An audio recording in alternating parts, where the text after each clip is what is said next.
horrific terror attacks on September 11th, 2001 not only left 3,000 Americans dead, but it hurt the American psyche. It was the first time the United States was attacked on its mainland since Pearl Harbor.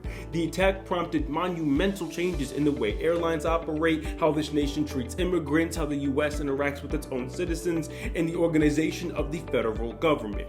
But those changes happened 2 decades ago, and they can be hard to recognize as they blend into everyday life. So, the point of this video will be to highlight some of the biggest changes Americans have seen as a result of 9/11. In order to really understand them, we need some context.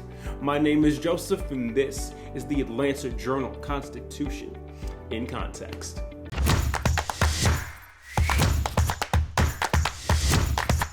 By now, taking off your shoes and submitting to a full-body scan is just a normal part of air travel, but it hasn't always been that way. To help me wrap my mind around how drastically air travel has changed, I talked to our reporter, whose beat includes Atlanta-based Delta Airlines and Hartsfield-Jackson International Airport, Kelly Yamanuchi.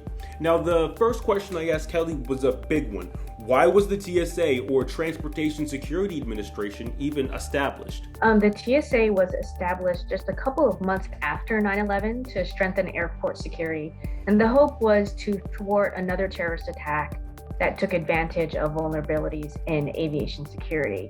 So before 9/11, airlines were responsible for security screening of their passengers at airports, and they contracted with companies like Argenbright Security, which was based in Atlanta, to do the screening. But after 9/11, airport security was federalized through the creation of the TSA. The TSA was created to make a federal standard for all air transportation. No longer could individual states or airports secure their own air travel. The federal government expanded to do that job after the horrific attacks.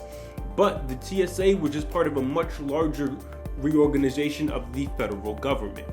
The federal agency the TSA reports to is the Department of Homeland Security. Now, according to DHS.gov, 11 days after the 9/11 attacks, the first director of Homeland Security, Tom Ridge, started his work. And it wasn't until November 2002, with the passage of the Homeland Security Act, that DHS became its own standalone cabinet-level position. This act easily passed through the Senate with a vote of 90-9. And that level of speed and bipartisanship speaks to how serious the country saw the threat. The Department of Homeland Security was created, and subsequently so was the TSA. But what does the TSA actually do? How have they affected air travel in the past 20 years since 9/11? So TSA is best known for screening airline passengers at airport security checkpoints, but the agency also screens luggage in this huge baggage screening kind of basement underneath the terminal at Hartsfield-Jackson, and also has explosive detection canines and behavior detection officers. And TSA also does pre-screening of passenger information against terrorist watch lists, and the TSA also does security inspections in cargo facilities, surface transportation, and aviation. So it's really multiple modes of transportation under there. And then the federal air marshals also fall under TSA. Well, I think it's important to understand what they actually do to properly perceive the scale of the agency. Now, most individuals think of the TSA as the people who check your ID and scan your luggage. But according to TSA.gov, the scope of the agency includes commercial and general aviation, mass transit system, both freight and passenger rail, highways, pipelines, and ports. Now, the size of the agency speaks to their thoroughness when it comes to transportation, which makes me think, how was air travel even done before 9/11? When I posed this question to Kelly, she said, so before 9/11, airport security screening was a lot less rigorous. You could easily go through security even if you weren't taking a flight. So you could go and meet your friends or family at the gate. You didn't have the requirements of today to take off your shoes or go through imaging machines or pat downs, or the limits on liquids in carry-ons didn't exist back then. And the primary tools that were used for screening at airports back then were metal detectors and x-ray screening of carry-on bags. And it was a fundamentally different experience at the airport. Your shoes could stay on, there was no routine pat down, and you could keep all your shampoo. But post 9/11, we have a much more rigorous system. Now, while the way we get onto planes has seen a significant change, The planes themselves have gone through a transformation. I asked Kelly to explain what those changes are. So the main big change to the actual airplanes post 9/11 for security purposes were that doors to the cockpits were secured and fortified to make it more difficult to break into the cockpit. Now, flight crews have also been advocating for a required secondary barrier to the cockpit. And then one other component is that the TSA also offers self-defense training for flight attendants. The way Americans travel through the air in this post 9/11 world is very different from the way we did it before. Air travel is so fundamentally different. The system is federalized, there's more security at airports, and more documentation is needed to travel, especially out of the country. Which brings us to our next topic, immigration. In the post 9/11 era, United States immigration law has seen some of the most pervasive and far-reaching changes in the past 20 years. To help me break down all these changes, I talked to an AJC reporter who covers immigrant communities, Paradise Afshar. I asked her, what is the biggest change to our immigration system between now and 9/11?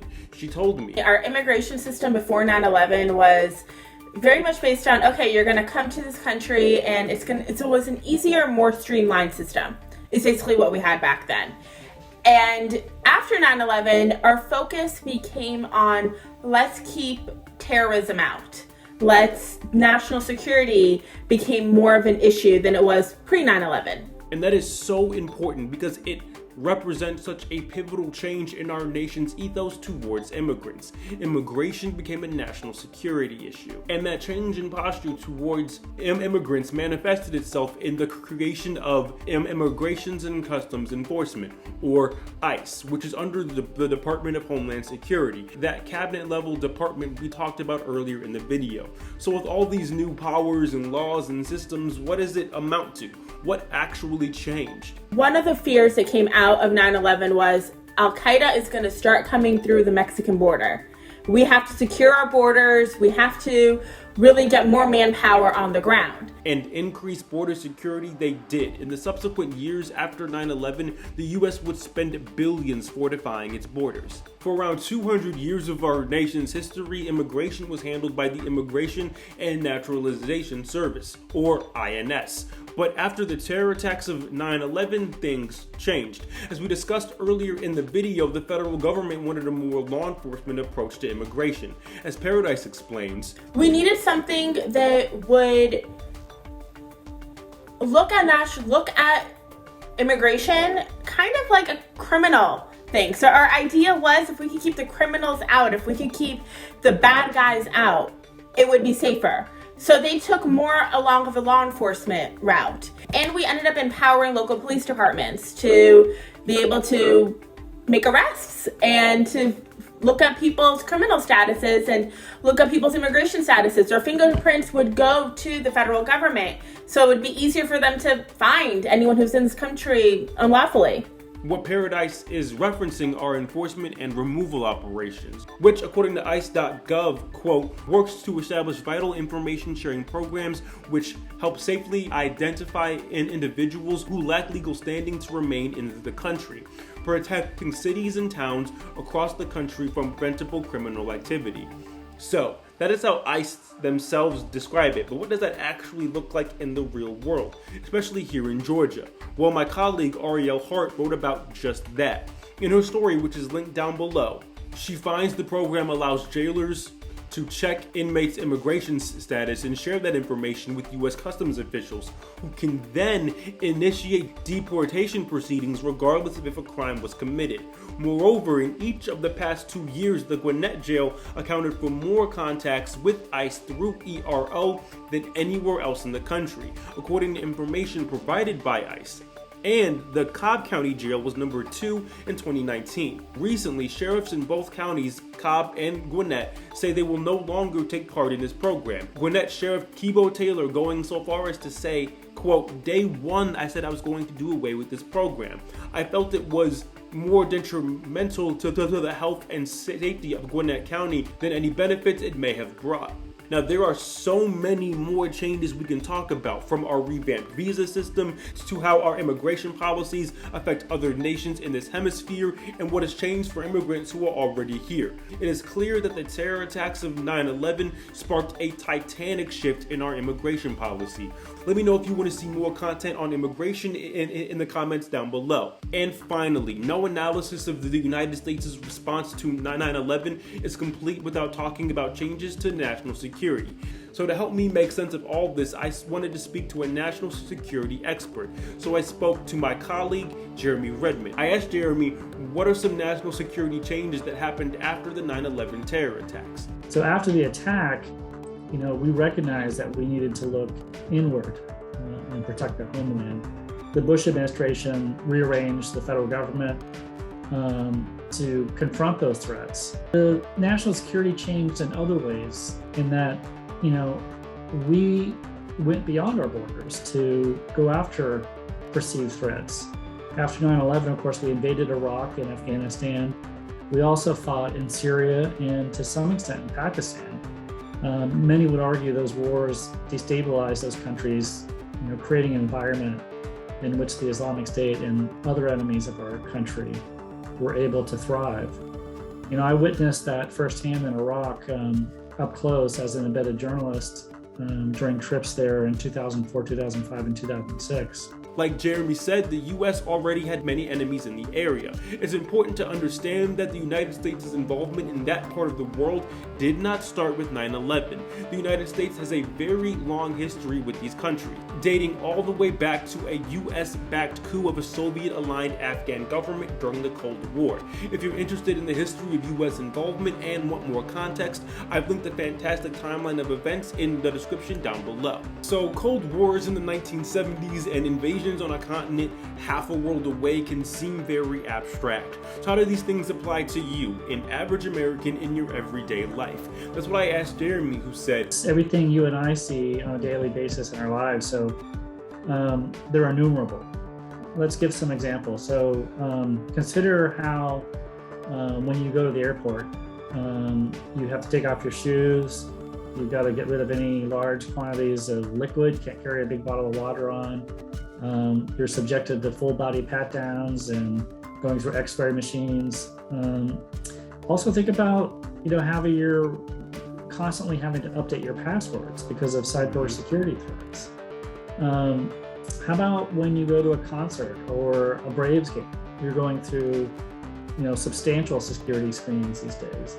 And now, and I'm not just talking about the threat of, violence from terrorism, but the pandemic right now. We're wearing masks. Some institutions now are requiring COVID-19 vaccinations now, particularly now that the Pfizer vaccine has received full FDA approval. All of those things have affected our daily lives. It's evident in everything we do almost. And as we can see, the expansion of the security state apparatus does not just apply to people in foreign nations or individuals that the government has designated a terrorist. For the sake of securing our nation, we've all been subjected to it, because now the country has new powers to survey its own citizens. That has changed our country in such a fundamental way. For example, it's changed the way we speak to each other.